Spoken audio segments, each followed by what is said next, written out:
Good luck catching up with Emmitt Smith. His All-Pro Hall of Fame career is over, but he's still on the move.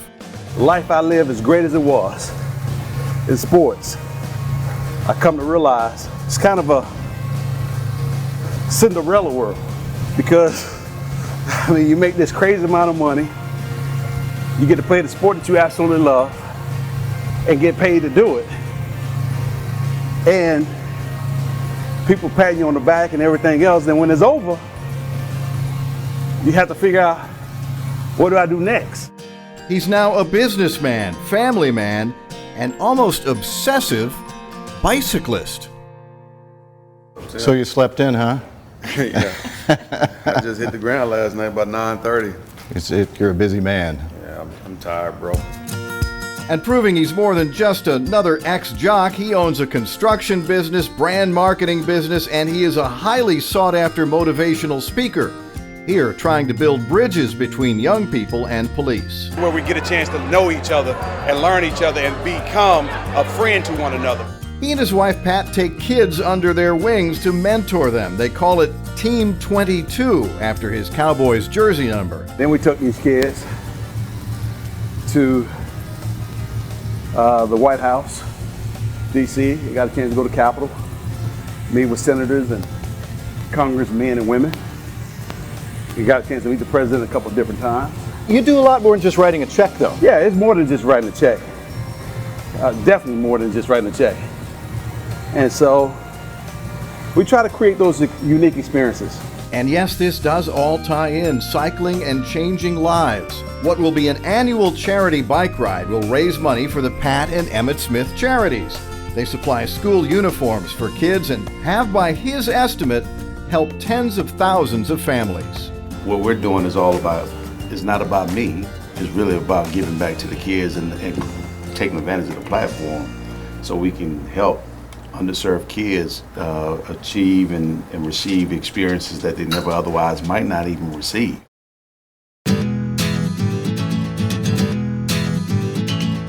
Whatever he does, Emmitt has learned you've got to do it right. He travels so much he has to squeeze in his time on a bike for intense training.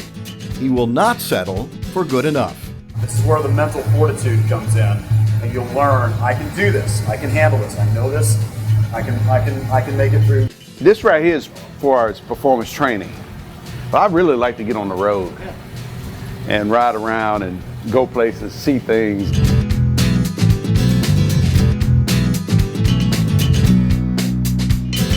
He does hit the road, and when he does, We're out riding with Evan, and we get a couple honks.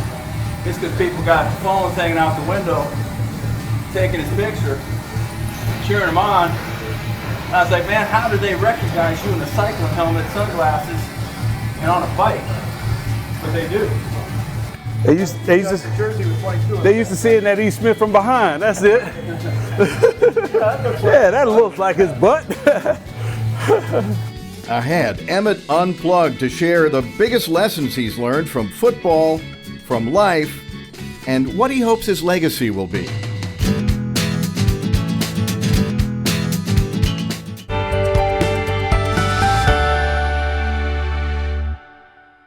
Emmitt Smith wants to change young lives for the better, giving kids experiences and opportunities. He hopes inviting a few thousand cyclists to ride with him at his annual event will make that happen. There are easier ways to raise money for your charity. Like pick up your rich friends and say, write me a check. At the end of the day, I always have to ask the fundamental question, are you in the charitable business because you want to be charitable and you want to help others, or are you looking for other benefits from Emmitt Smith personally? The benefits are events like this. Come out and see what's happening. See what your dollars are doing and how they're generating interest from other folks outside of yourself. And you're getting a lot, you will have eventually thousands of people who will be involved in the event, who will be riding. That is the hope, that is the goal, is to, if it becomes one of the premier events here in the state of Texas, hopefully it's somewhere between 5,000 to 12,000 people. You came in late last night, got up early this morning. Yeah. You're like one of those guys in the circus spinning plates. You're into real estate, Yeah. brand marketing, personal speaking, motivational speaking, the charity, Yeah. family. Yeah. How do you keep track of all those spinning plates? It's not easy, number one.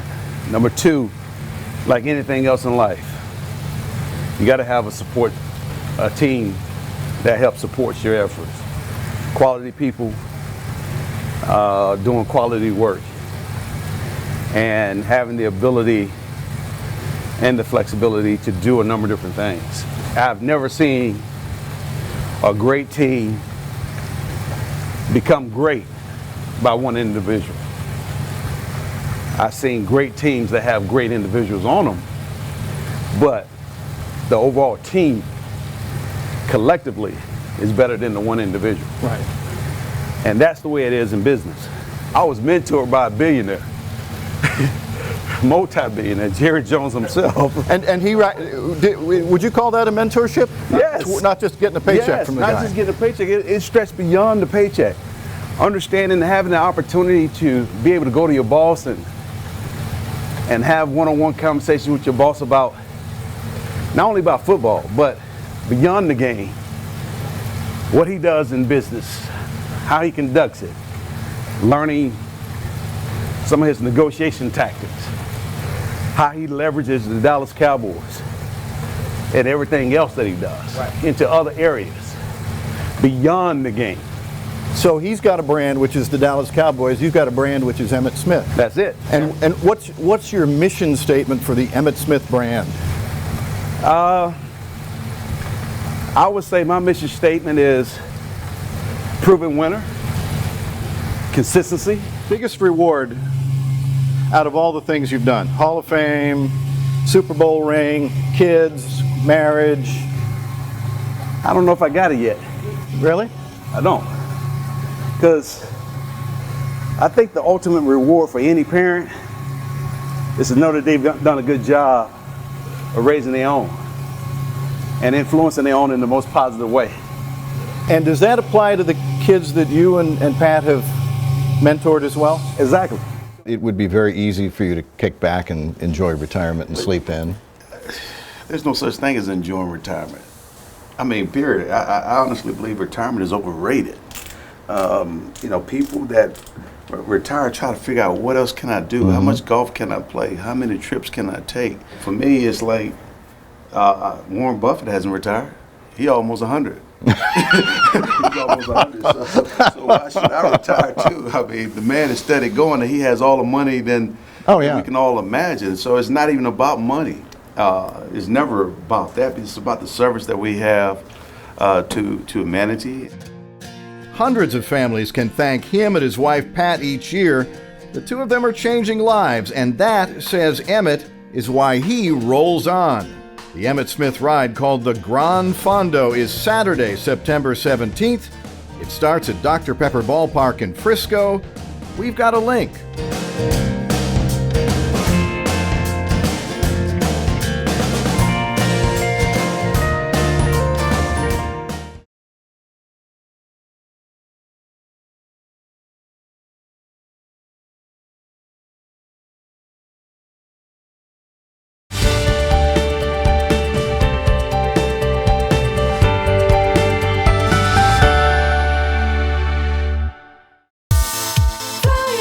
Howdy folks, welcome aboard. This is Captain Manno. Glad to have you flying with us today. For now, we'd like you to sit back, relax, and make yourself at home.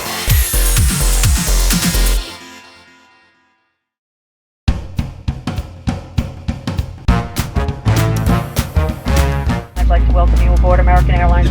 Our flying time will be 2 hours and 42 minutes at an altitude of 37,000 feet. It happens thousands of times every day. You do it, I do it. We love to travel. The destinations are fun. The getting there, not always.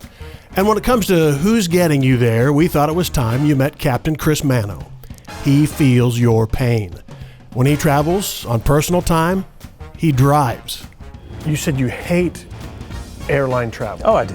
I hate air travel. It's just, It used to be, and everybody knows this, the classic days, of course that's mythology, but it used to be somewhat of an experience. You went to the airport and you flew, and the trip itself was part of the experience, the flight itself. Now it's mostly utility, and it's more like being on the LA freeway. Manno's been a commercial airline pilot for 31 years, a captain for 25 plus. He talks straight. He started in the Air Force and then transitioned to flying people.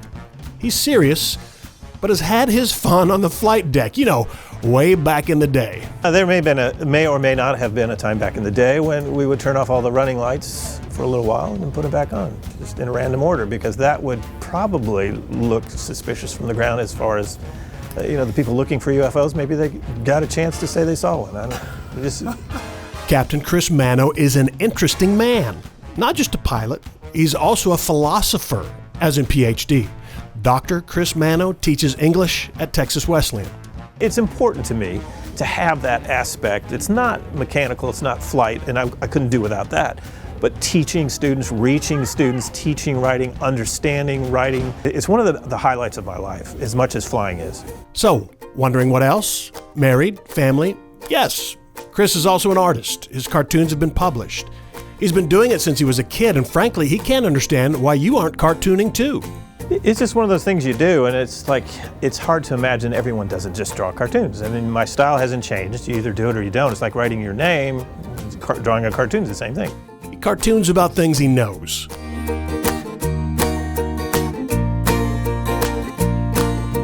Poking the powers that be.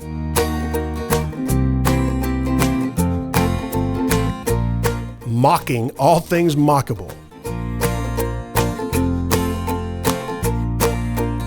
So I just use the simple black ink, and I use this light board, which just lights the paper from the back, gives me the best contrast. So I kind of just let the elements sort of unfold as they would in a conversation if you were talking about it or discussing it with someone. It's just kind of thinking about how people are always ready and willing to complain. But, in a way, it'd be good if you just waited at least until the airplane moved before you file a complaint.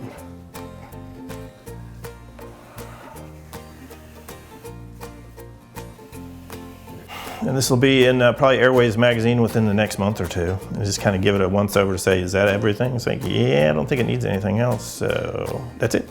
You ever see this as like a full-time paying gig one day, even after you retire? No, I'm not an illustrator. The cartoons, some of them are funny, and if you like them, fine. Otherwise, I don't care. I'm already making a living. The cartoons are good, especially when he doesn't pull punches. So a joke requires a punchline and a laugh, and the cartoon works best if someone else gets it and just thinks it's funny. And a lot of cartoons, maybe only I think it's funny, but it's still that catharsis, as you said. It's funny, it's fun, it's a moment, it's a light moment that you can create, and it's a lot of fun, and you can share. Okay, that's got to be it, right?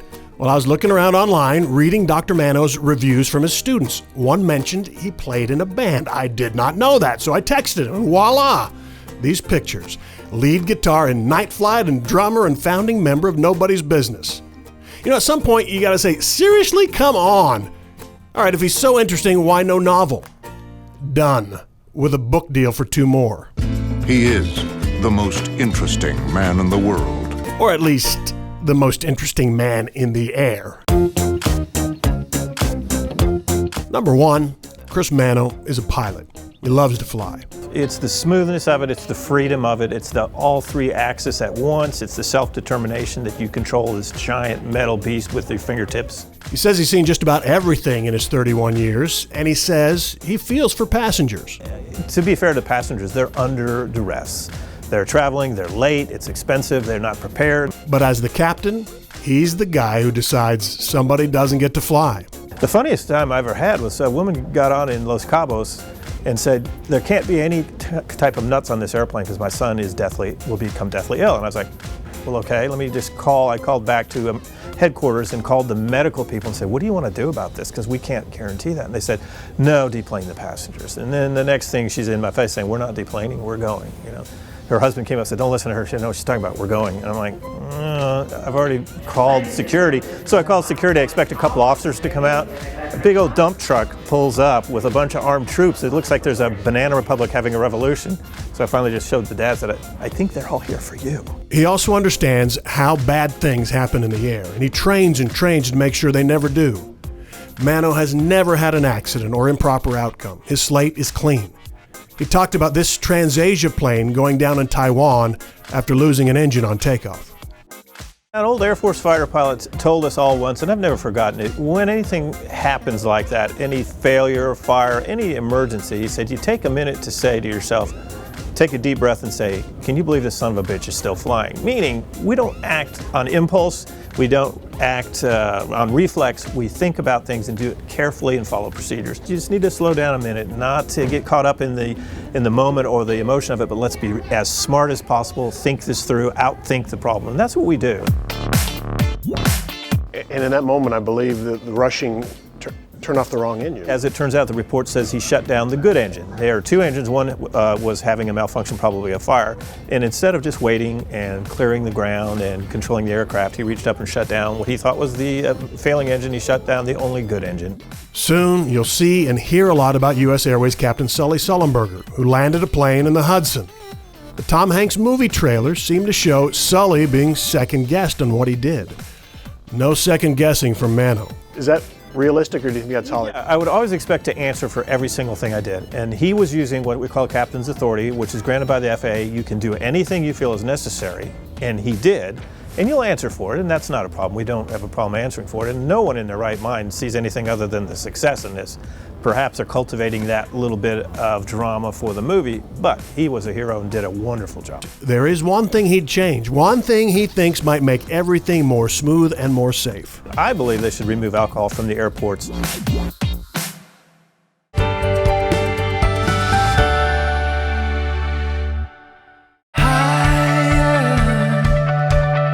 I think the one that most pilots enjoy a lot, besides there's a visual approach to LaGuardia, we actually really get to fly the airplane a lot.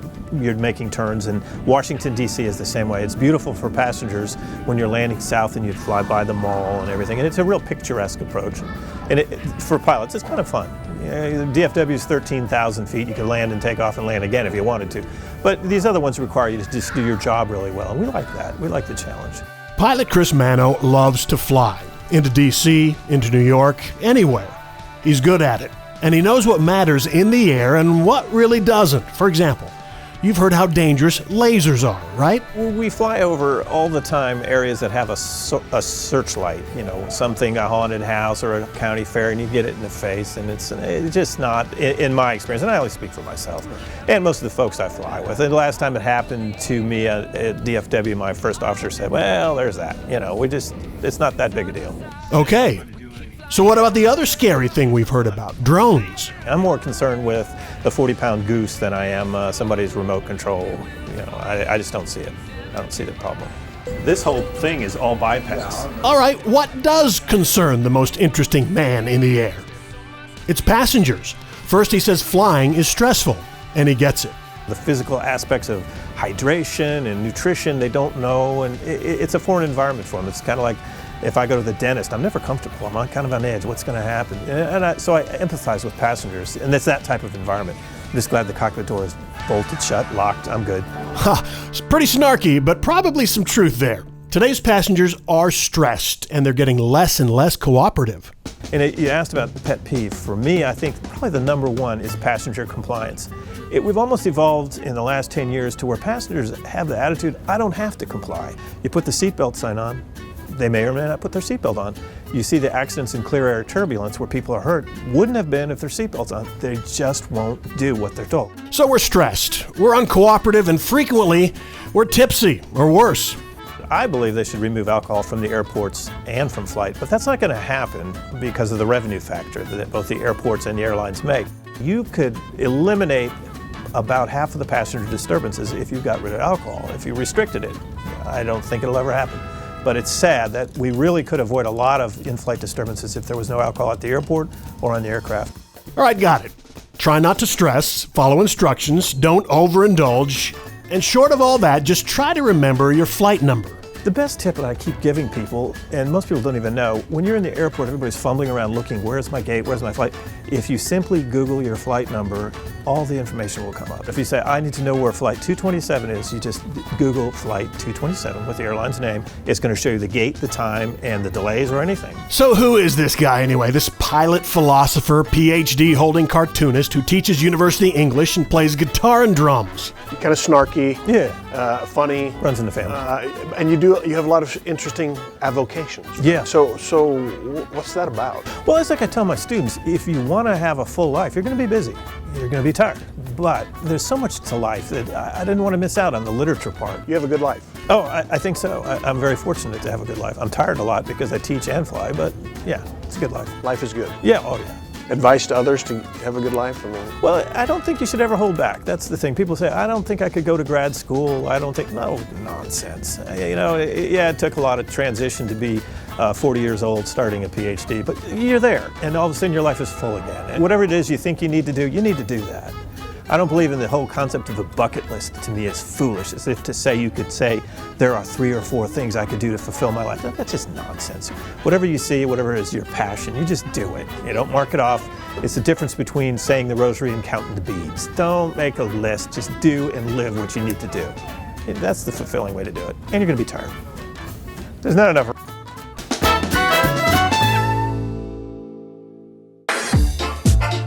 For past moments and more, subscribe to our YouTube page. We are Fox 4 News. Wow.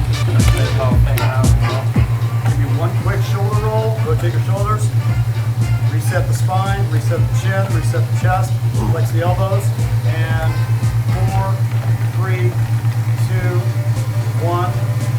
Keep your feet the same. Okay, you're sweating a little bit, huh? A little bit. Yeah. Probably more than all 3 of you combined.